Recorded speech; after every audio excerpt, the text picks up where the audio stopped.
Hey guys, good morning from beautiful sunny Mazatlán. 10 to 10 on Sunday, the 17th of November. And they're saying it's going to rain, and it actually is overcast up there.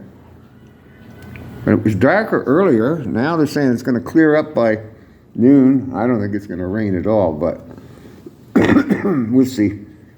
And oh, what a week. What a week in Mazatlán. Started out like Monday. Two of the waitresses in Olympia tell me my friend Carl has died. And one of them's got the name wrong. So she's got Leandro. I can't remember what she said. But they don't seem to understand the name Carl, because I tried to tell them many times what his name is. And even though it's so close to Carlos, you'd think they'd really grab it, but they don't seem to. And I said, do you mean Carl, the guy that comes in here with me every day? Yeah. And turns out they didn't. I don't know who the other guy is. Never met him as far as I know. Not a clue. Never, ever met him. I can't think of another Canadian that used to come into the Olympia regularly. Not one. So, it's a mystery. Anyway, that's not the first time something like that's happened in Mazatlán. That makes 4 times that people have been reported passed away when they weren't. And there was a gentleman that used to sit at the Chilios bar and read his book. He's a man from Nevada, and he had a little mishap, and it put him in hospital. He's an elderly gentleman, and while he was in the hospital, people were going around saying he died. He hadn't died. He subsequently died about 3 weeks or a month later, but why wait till then to spread the news, you know? And then the most famous one was Shoeshine. Shoeshine goes around on a little bicycle he's got, and that's what he does. He shines shoes. He's a very nice man, has a bit of English, and he's a good character, a real nice guy. And word went out, and it was at the start of the pandemic, that Shoeshine had died. Yeah, they found him alone on this on the floor of his house, and yeah, what a sin. Shoeshine died. Shoeshine never died. He went to Las Mochis for 2 weeks to visit his brother. And then the other one I know is Raul. He's the guy that owns a chain of pawn shops here in Mazatlán.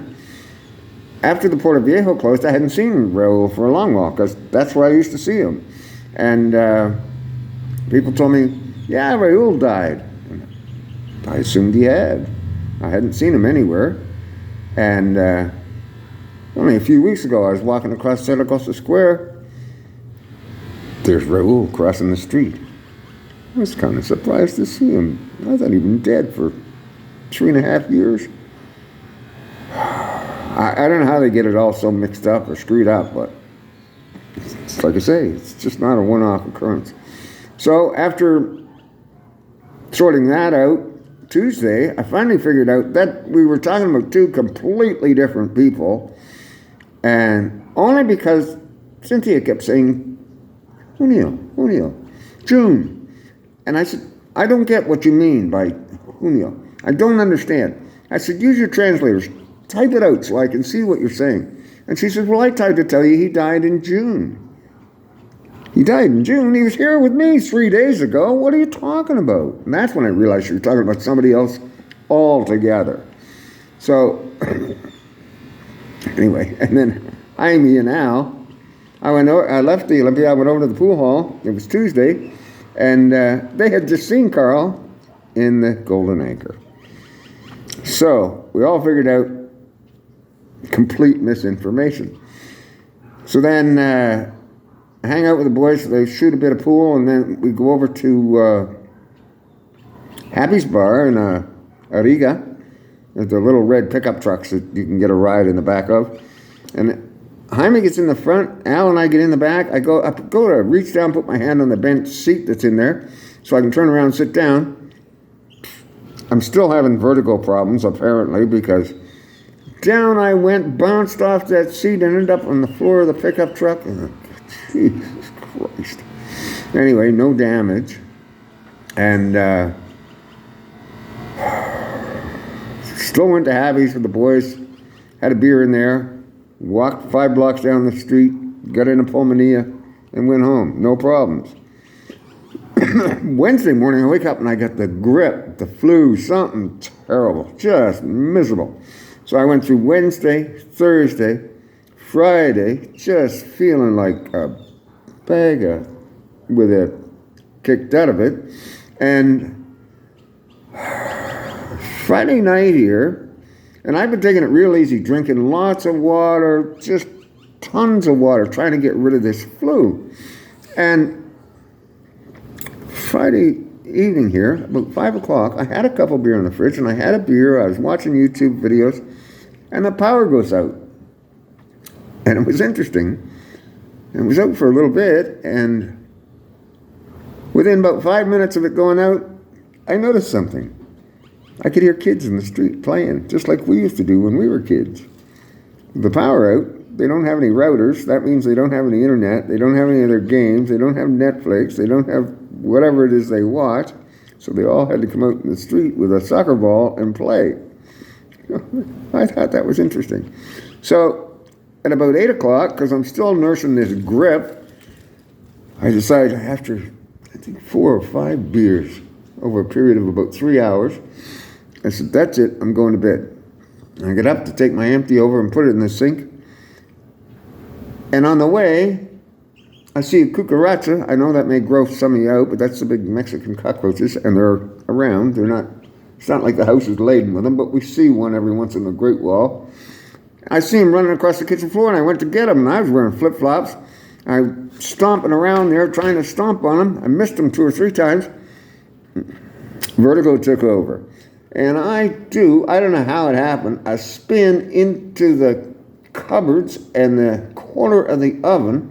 My ass hit the floor at the same time my back hit the corner of the oven. Oh, what a whack. Holy moly guacamole. So since Friday, I've been struggling. I go to bed and I try and get up, and just excruciating down my lower back. And I think I pulled some muscles away from the rib cage there, and if I turn the wrong way, oh, it's awful. So I was talking to Lapita on text, and she says, be careful, Dewey, you're not 20 anymore. Well, it's not like I'm out there wheeling in 1,000cc motorcycles anymore, or doing anything stupid like that. I thought I was being careful. I was sitting home, minding my own business, having a beer, and going to bed early. I never thought when I walked to the kitchen sink that I'd end up in a heap on the floor, jammed up against the cupboards. Go figure. So that's the latest from Mazatlán. What a freaking week. Oh my God. So today's better than yesterday with my back, although getting up out of bed this morning was no easy task. It was like grit your teeth and bear it. It's pain, any kind of rib pain. A scale of 1 to 10, I'd say I was at an 11 there this morning. Holy jeez, I'm sweating. And last night when I went to bed, I get in bed and just twist a certain way, and all of a sudden all these back spasms started, about, I don't know, 8, 10 spasms, everyone tighter than the last one, and everyone hurt worse than the last one. Oh, I was just soaked, I was sweating, and then I did get some sleep, but not much. And so today I've just been sitting here. Yesterday, Glenda came by and she helped me out. She went to the store. She cleaned the kitchen a little bit and made something for me to eat. And God love her. And she said she'd come by today again and check on me now that she knows what happened. Anyway, guys, keep the faith. Appreciate you all watching. I gotta go, but that's the latest from Mazatlán. Bye for now.